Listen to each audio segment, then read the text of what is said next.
এতিয়া প্ৰথমতে আমি বৃত্তচিত্ৰ বা পাইচিত্ৰ মানে কি সেই সম্পৰ্কে আগতে জানিব লাগিব। এতিয়া বৃত্তচিত্ৰ বা পাইচিত্ৰ মানে কি চোৱা, যেতিয়া সংগৃহীত তথ্য সামগ্ৰী বা ৰাশিৰ দুটা বা তাতোধিক অংশ বা ভাগ থাকে আৰু তাক কৌণিক চিত্ৰৰে প্ৰকাশ কৰা হয়, তাকে বৃত্তচিত্ৰ বা পাইচিত্ৰ বোলে। আৰু বৃত্তচিত্ৰৰ দ্বাৰা পৰিসংখ্যা বিজ্ঞানৰ কিছুমান তথ্য প্ৰকাশ কৰা হয়। গতিকে যদি পৰীক্ষাত 1 মাৰ্কৰ কাৰণে প্ৰশ্ন আহে তেতিয়া এইখিনি লিখিলেই হ'ব। আৰু ইয়াৰ পাছত তোমালোকক বৃত্তচিত্ৰৰ কেনেদৰে অংকন কৰে সেইটো আমি চাওঁ আহা। এতিয়া চোৱা, প্ৰশ্নটো দিয়া আছে এখন প্ৰাথমিক বিদ্যালয়ত ছাত্ৰ ছাত্ৰীৰ নামভৰ্তিৰ তথ্যসমূহ বৃত্তচিত্ৰ বা পাইচিত্ৰত উপস্থাপন কৰা। শ্ৰেণীসমূহ দিয়া আছে ক্লাছ 1, ক্লাছ 2, ক্লাছ 3, ক্লাছ 4। ছাত্ৰ ছাত্ৰীৰ সংখ্যা ইফালে দিয়া আছে, ক্লাছ 1ত আছে 48, ক্লাছ 2ত আছে 40, ক্লাছ 3ত আছে 40 আৰু ক্লাছ 4ত আছে 32। গতিকে এই যিখিনি সংখ্যা আছে এই টেবুলখনৰ পৰা আমি এটা বৃত্তচিত্ৰ উপস্থাপন কৰিব লাগে। এতিয়া আমি বৃত্তচিত্ৰ উপস্থাপন কৰোঁতে প্ৰথমতে আমি কিছুমান কেলকুলেশ্যন কৰি ল'ব লাগিব। এতিয়া আমি এইটো কেনেদৰে সলিউশ্যন কৰিম? সলিউশ্যন। এতিয়া চোৱা, ইয়াত দিয়া আছে ক্লাছ 1, শ্ৰেণী 1 লিখি ল'বা, শ্ৰেণী 1। এতিয়া শ্ৰেণী 1ত কিমান আছে? 48। আৰু এইখিনি আমি প্ৰথমতে কৰি লওঁতে এটা থাকি গৈছিলে, এইখিনি আমি টোটেলটো আগতে আমি যোগ কৰি ল'ব লাগিব। 48, 40, 40, 32 এই আটাইখিনি আমি কি কৰিব লাগিব? যোগ কৰি ল'ব লাগিব। আৰু এইখিনি যোগ কৰিলে কিমান হ'ব?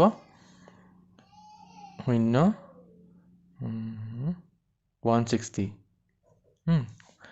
গতিকে মুঠ ছাত্ৰ ছাত্ৰীৰ সংখ্যা হ'ব কিমান? 160।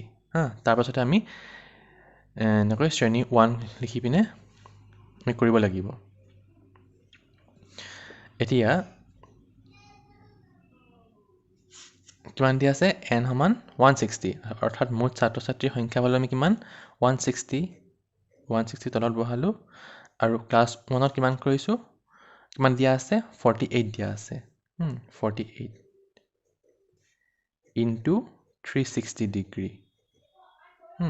360 ডিগ্ৰী কি কৰিব লাগিব? পূৰণ কৰিব লাগিব। 360 ডিগ্ৰী কিয় হৈছে?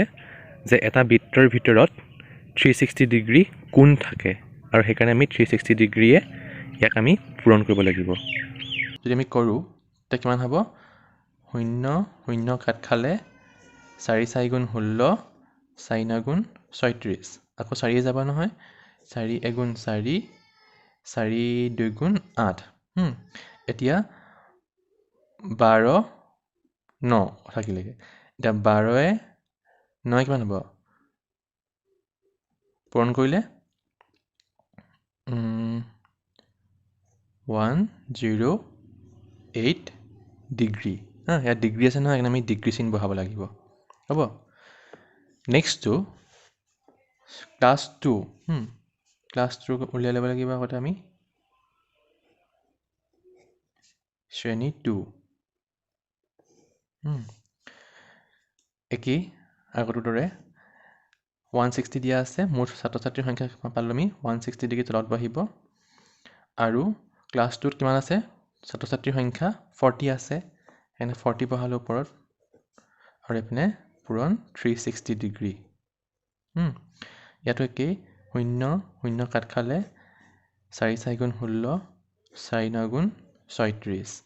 আকৌ 4 যাব নহয়, 4 10 গুণ 40, 10 9 গুণ 90 ডিগ্ৰী পালোঁ। তাৰপাছত শ্ৰেণী 3, ক্লাছ 3। ইয়াতো একেই, 160 টোটেল মুঠ ছাত্ৰ ছাত্ৰীৰ সংখ্যা। আৰু ক্লাছ 3ত কিমান আছে ছাত্ৰ ছাত্ৰীৰ সংখ্যা?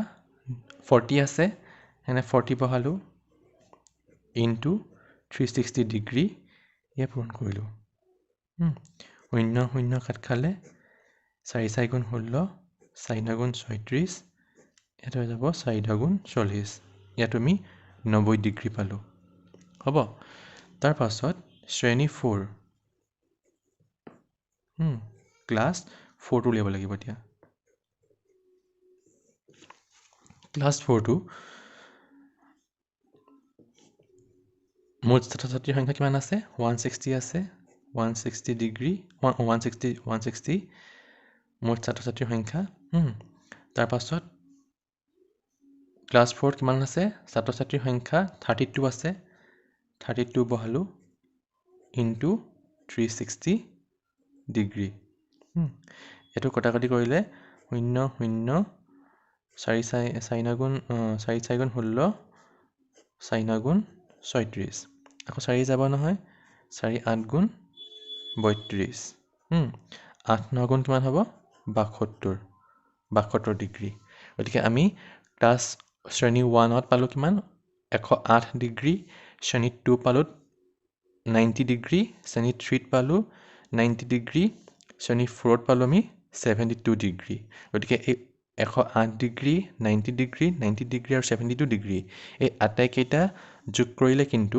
360 ডিগ্ৰী ওলাব লাগিব যদিহে 360 ডিগ্ৰী নোলায় যোগ কৰিলে এই গোটেইকেইটা সংখ্যা তেতিয়া কৰোঁতে ক'ৰবাত কেলকুলেশ্যন কৰোঁতে ভুল হ'ব পাৰে হ'ব এতিয়া চোৱা এটা আমি যদি যোগ কৰি চাওঁ 108 ডিগ্ৰী 90 ডিগ্ৰী 90 ডিগ্ৰী আৰু 72 ডিগ্ৰী এইকেইটা পাইছিলোঁ আমি গতিকে এইকেইটা যোগ কৰিলে আমি 360 ডিগ্ৰী পাব লাগিব 0 6 3 হ'ল গতিকে 360 ডিগ্ৰী ওলালে গতিকে আমি এইটো কৰোঁতে শুদ্ধ হৈছে এতিয়া আমি এইসমূহৰ পৰা যিকেইটা পালোঁ আমি এইসমূহৰ পৰা আমি এটা বৃত্তচিত্ৰ অংকন কৰিব লাগিব প্ৰথমতে এনেদৰে কৰি ল'ব লাগিব কৰাৰ পাছত আমি বৃত্তচিত্ৰটো অংকন কৰি গুণমান যন্ত্ৰৰ সহায়ত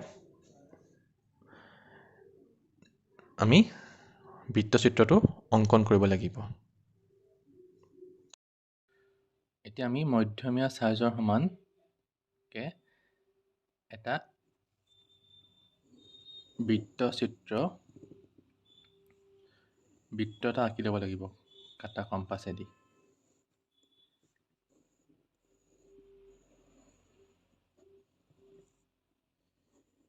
হ'ল এতিয়া এইটো আছিলে ইয়াৰ পৰা আঁকিছিলোঁ এতিয়া ইয়াৰ পৰা আমি এটা সমানকে আঁচ টানি লওঁ সুবিধা হোৱাকে সমানকে আঁচ টানি দিওঁ এতিয়া ইয়াৰ পৰা আমি কি কৰিব লাগিব প্ৰথমতে আছিলে কিমান 108 ডিগ্ৰী পাইছিলোঁ ক্লাছ 1ত এতিয়া ক্লাছ 1টো আমি আঁকিব লাগিব 108 ডিগ্ৰী 108 ডিগ্ৰী কেনেকৈ আঁকিম এই বিন্দুটো লৈ ল'লোঁ সমানকে 108 এইটো 90 ডিগ্ৰী হ'ল এইটো 100 এইটো 110 108হে এইটো 109 এইটো 108 ইয়াত ফুটা দিলোঁ এতিয়া আমি এই ফুটটোলৈ এতিয়া আমি এই বিন্দুটোৰ পৰা এই ফুটটোলৈ এডাল আঁচ টানি দিলোঁ গতিকে এইটো পালোঁ আমি 108 ডিগ্ৰী যিটো পালোঁ আমি শ্ৰেণী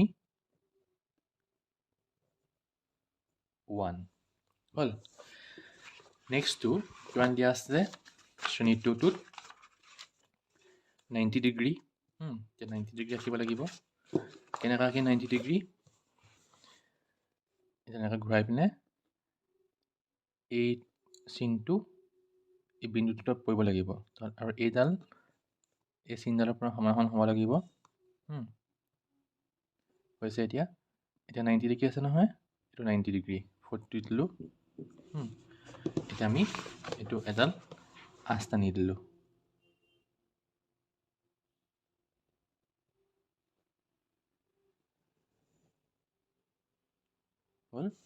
এইটো পালোঁ আমি 90 ডিগ্ৰী শ্ৰেণী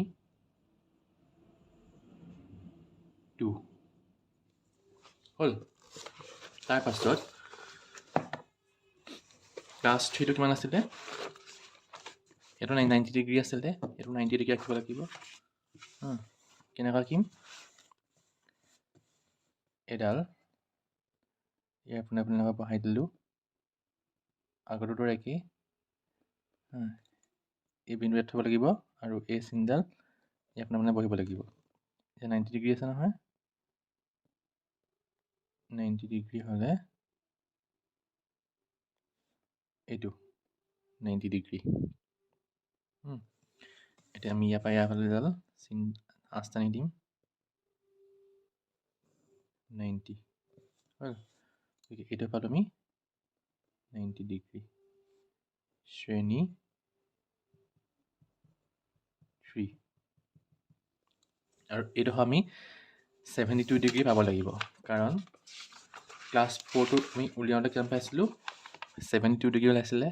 গতিকে এইডোখৰ 72 ডিগ্ৰী ওলাব লাগিব। এতিয়া আমি হিচাপ কৰি চাওঁচোন 72 ডিগ্ৰী ওলাই নে নোলায়।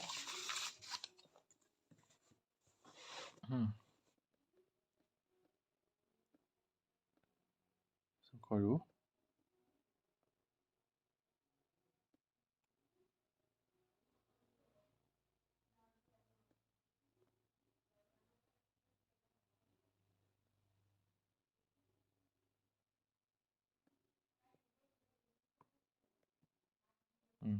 এইটো নহয় 70, এইটো 70, এইটো 1, এইটো 2, 72 ডিগ্ৰী হৈছে।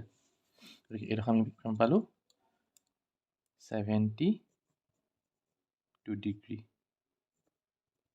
শ্ৰেণী 4 হ'ল। গতিকে ইয়াত লিখি দিব লাগিব বৃত্তচিত্ৰ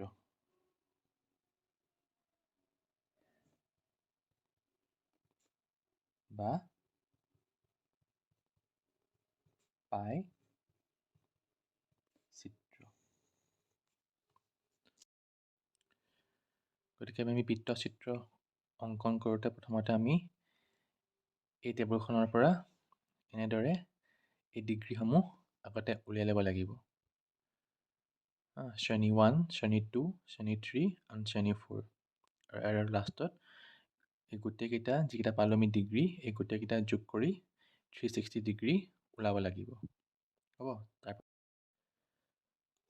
তাৰপাছত আমি এই তথ্যসমূহৰ পৰা, এই ডিগ্ৰীসমূহৰ পৰা আমি এনেদৰে এটা বৃত্তচিত্ৰ অংকন কৰি ল'ব লাগিব গুণমান যন্ত্ৰৰ সহায়ত। হ'ব। এনেদৰে মনত ৰাখিবা, পৰীক্ষা এনেকৈ আহে যে বৃত্তচিত্ৰ কি, আৰু এনেদৰে দি দিব যে এখন প্ৰাথমিক বিদ্যালয়ত ছাত্ৰ ছাত্ৰীৰ নামভৰ্তি তথ্যসমূহ বৃত্তচিত্ৰত উপস্থাপন কৰা। গতিকে এনেদৰে পৰীক্ষা তোমালোকক অংকন কৰিব দিব বৃত্তচিত্ৰ বা পাইচিত্ৰ।